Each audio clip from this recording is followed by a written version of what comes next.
Siya na to si Andre ay Mayora Naik TV. Mayora Naik TV YouTube channel. Suportahan natin. Kalingap ang laging hanap-hanap, tumutulong sa kapwa at taong mahihirap. Yun nga, mapagpalang araw po sa ating lahat. Ang nagbabalik ang iyong lingkod, Mayora Naik TV. At bago natin umpisahan ang ating video reaction sa hapon na ito, ay nais ko muna nga batiin ang ama ng Kalingap, Kuya Bal Santos Matubang, Ate Edna Vlogs, Kalingap Rab, at sa lahat ng mga Kalingap partners. Suportahan po natin ang kanilang mga YouTube channel at skip ads po upang mas marami pa po silang matulungan na mga kababayan natin na nangangailangan. At yan din po, suportahan din po natin ang YouTube ni Kalingap Ido, ni Kalingap Tata, na Aria Olarte, Ate Roda Mix Vlog, at syempre, sampo na rin sa mga kasamahan kong karepa. At ito nga po, mga Kalingap at mga ka-IDSI, ang ating bibigyan ng reaksyon na itong upload ni Kalingap Ido, kung saan siya, sinakluluhan niya ang kanyang beneficiary na si IG na hirap huminga. At yun na nga ay makikita natin sa video na ito, at talaga namang ito'y si Arjen ay hindi biro ang kanyang sakit na asma. So ito po, panoorin po natin kung anong nangyari. Arjen, madali, bumakan ko anong gagawin. Bakit ang sarap? Ya, ang sa natin mo kaya ang siya ko. Ikaw ba ito? Ako na mabot. Bakit di kayo nagtawag ng tricycle? Ngayon man. Dahil makita. Dahil man kayo ng tricycle lang. Ha? Nakausap na sa siya. Kaya kalapit Leon Hernandez eh. Dahil naman yan kayo ang sahur. Hindi mo kayo buhatin? Ang gabat. Ay, man. Sabi ko pa. Kailan pa yan? Kasi pag-unit lang. Ngayon na? Ibig na nandito kayo. Tara. Kaya ko yan. Ako na ako mabot. Kaya mo po ito muna. Gusto ko yung tawag sila kahit sila iyan.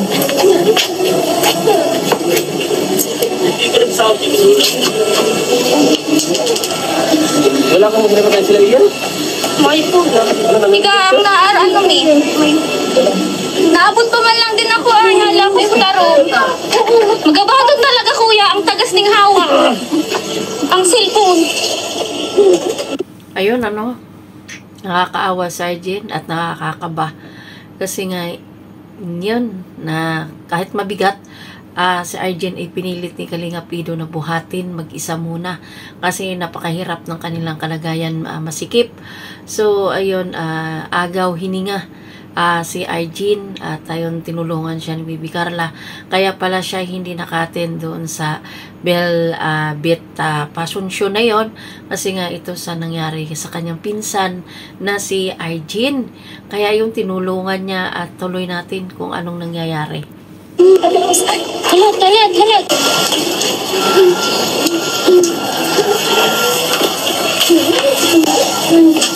Diyos ko po. Ay, grabe.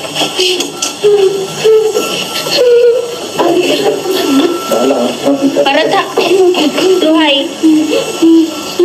Malas pati yan.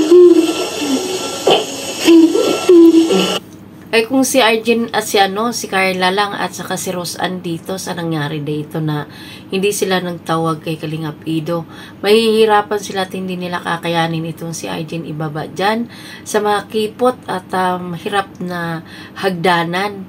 Ito nga, makikita nga natin dito sa video na ito na hirap si Kalingap Ido, si Arjen at saka si Carla na ibaba.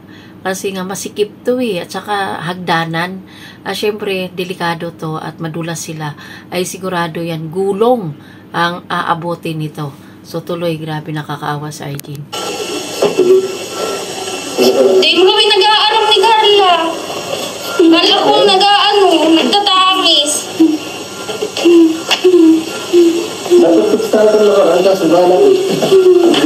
Di yan kaya ning perang ay magabat siya.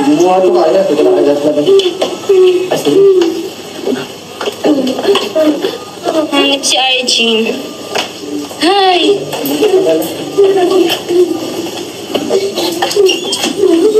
Ito lang ako yan.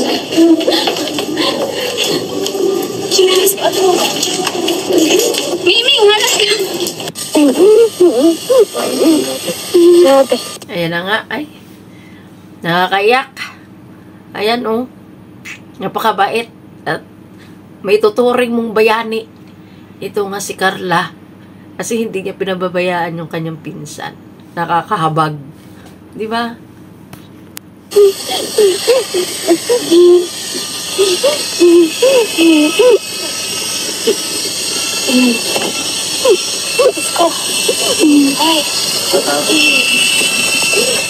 Hindi ko malapit lang ito. bawal siyang magpara sulo-sulo. So, pag magsulo-sulo, ay, Diyos ko dito na maarap.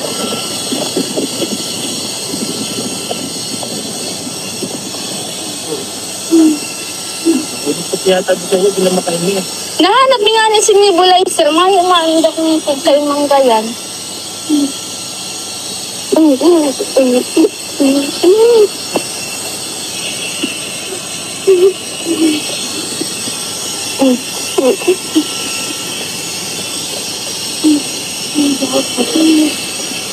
Wala ko na natin sa tabi.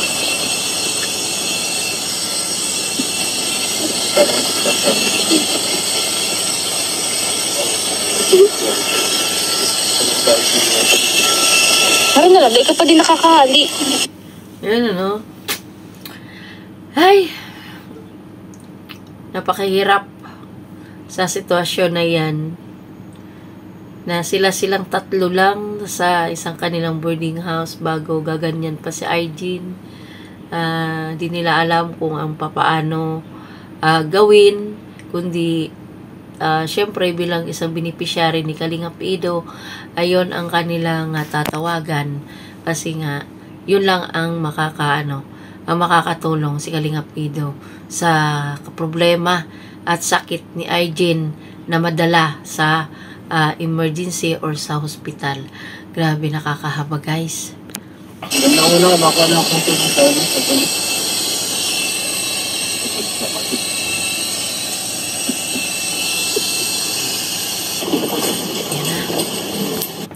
Ayan na, no, mga kalingap, mga kaidsi, ayan, talagang mabigat ito si Argene, pero pinipilit ni Kalingap Ido na buhatin siya at ilabas sa sasakyan para madala sa ospital. At yun na nga ay, ayan, hirap at talagang hirap na hirap siya. Siyempre, mabigat si Argene. So, at maliit lang naman kasi ang katawan ni Kalingap Ido. So, ayun, pinilit niya na mailabas sa kanyang sasakyan at madala sa ospital. So, tuloy natin.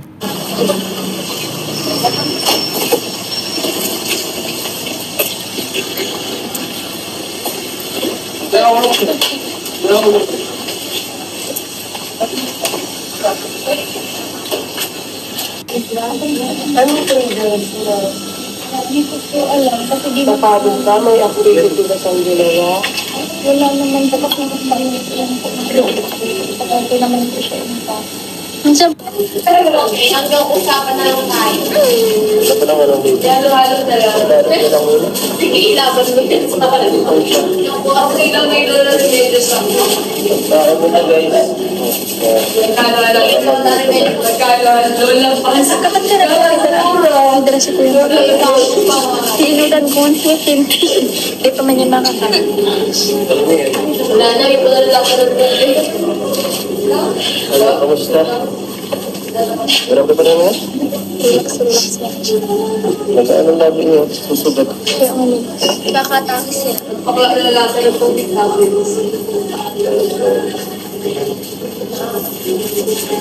Kamay niyo naman. Sabi niya pala dati naninigas yung kamay niyo. Yan, kanina po. Yung mga paa niya.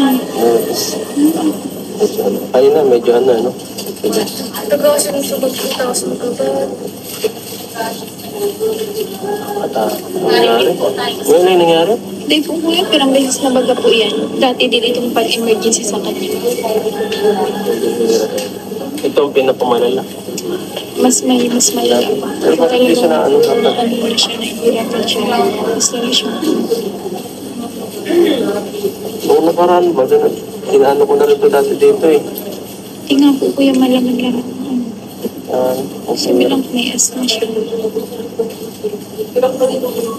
Kung ano-ano lang gamot ang iniinom niya. Si pamilya niya, alam niya. Hindi ko na po sigsabi. Tapos, Baka magkaragas pa ito lang. Ano man na lang. Okay man na siya. mamaya mapano doon. Ano sabi niya? Kakagaling lang po ni mama niya dyan kanina. Kaso, pagka-alis-alis yata ni mama niya. Doon po natulog si Tia kagabi sa amin. Sa apartment. Kailangan din malaman siya. Baka mamaya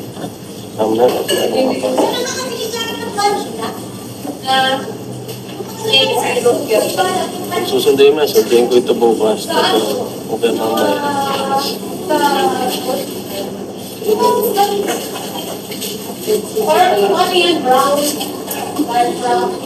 Nakakatakot pati siya kuya pag ina-atake kasi naninigas baga po Yeah, yung katawan. kanina nga, kala ko kung ano nangyayari sa ano dito. Tapos yung hawak niya sa Kala akin ko kanina. mamamatay na kanina. Ayun ito daw ang pinaka-worst at ito daw yung pinaka-delika, grabe ang pag-atake nito ni Arjen, itong nangyari ngayon. At akala nga daw ni Kalingap Ido ay mamamatay na si Arjen kasi nga naninigas na. Ayun.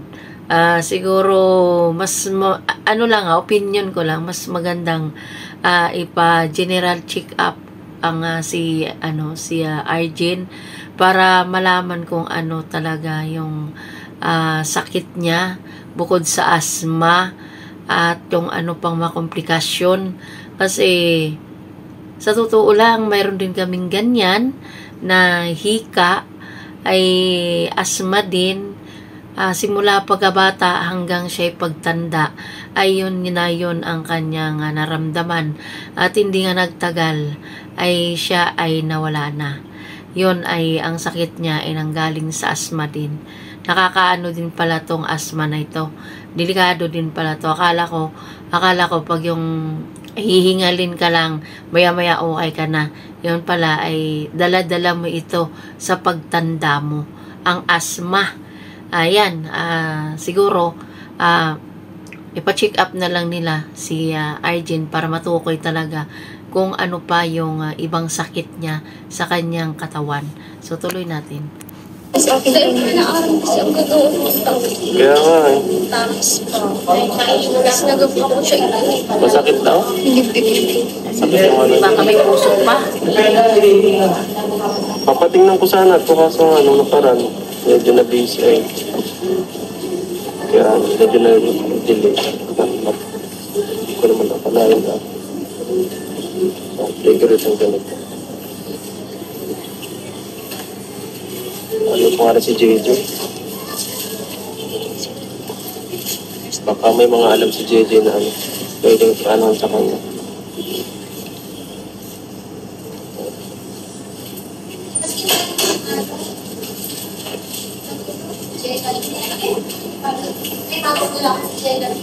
Ano sabi nung ano?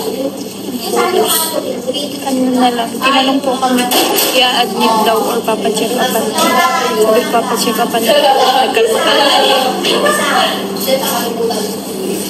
Ayan po guys, kakatapos ko lang po nitong pagrampa namin sa Velvet Box po. At iniwan ko po si Arjen doon sa pangangalaga ni Carla. At ayan, shout out nga pala kay Carla kasi siya ang nag-handle ng situation doon sa habang nagrarampa.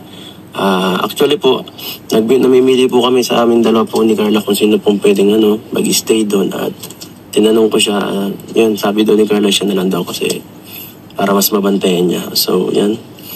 Grabe, napakabuting pinsan. At yun sa mga nambabas din kay Carla, ayan, nakikita naman ninyo kung ang dahilan kung bakit wala siya doon sa rampahan ng Velvet Box. Passion Jewelry kasi nga, ayan, sabi nga ni Kalingap Ido ay si Carla ang nagbantay. Kaya Arjen sa ospital, kaya wala siya doon sa Passion Show. Kung mainam, mambash ang mga basher kay Carla. Ayun, ayan ang dahilan kung bakit wala si Carla dun sa rampahan na yon. Ayan, narinig naman natin kay Kalingap Ido na siya ang nagbantay kay Arjen. So, ayan, hanggang dito na lang ang ating video reaction sa video na ito. At ito ay mapapanood na kabuuan sa YouTube channel ni Kalingap Ido. Bisitahin lang po natin at suportahan po ang kanyang YouTube. At ingat po ang lahat. God bless us all. Bye-bye!